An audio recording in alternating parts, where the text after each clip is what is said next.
안녕하십니까. 국민의힘 원내대변인 김미애입니다. 더불어민주당은 이재명 정치 공동체의 범죄 비호, 인계 철선을 거두고 이재명 사당에서 공당으로 돌아와야 합니다. 이재명 더불어민주당 대표가 성남 시민이 준 임무를 배신하여 대장동을 설계하고 대장동을 인허가했다는 국민적 의혹이 희대의 부패 막장 드라마로 밝혀지고 있습니다.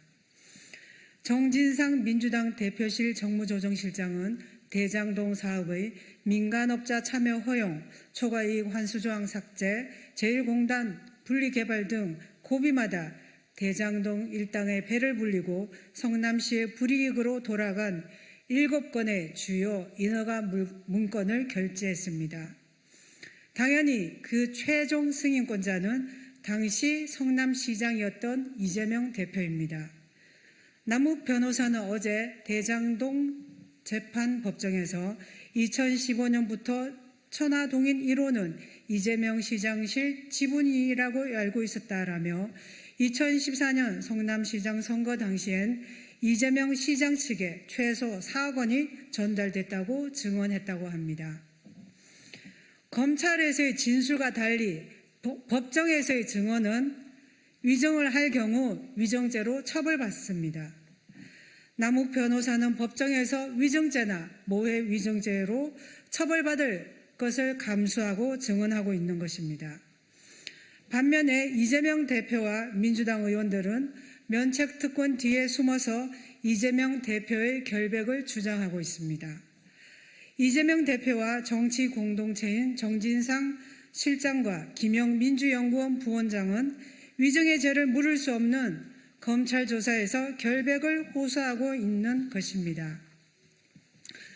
정 실장은 과거 국가보안법 위반 사건 및 사기 사건 등에 연루됐을 때 수년간 소재 불명으로 기소 중지된 사실이 있다고 합니다.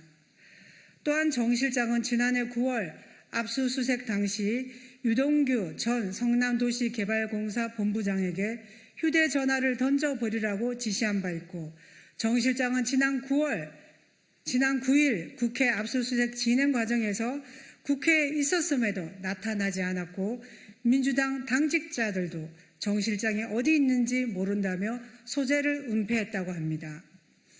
김영 부원장은 지난해 유 전 본부장에게 침낭을 들고 태백산맥으로 가서 열흘 정도만 숨어 지내라, 어디 가서 쓰레기라도 먹고 배탈이라도 나서 병원에 입원하라 등의 말을 하며 검찰 출석을 막으려 했다고 합니다.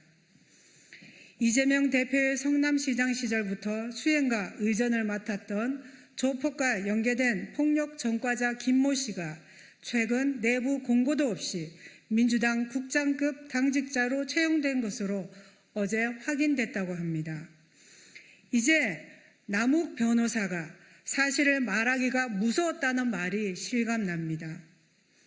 이재명 사당이 된 민주당은 당과 관련 없는 이재명 개인의 사법 리스크 방탄에 당의 명운을 걸었습니다.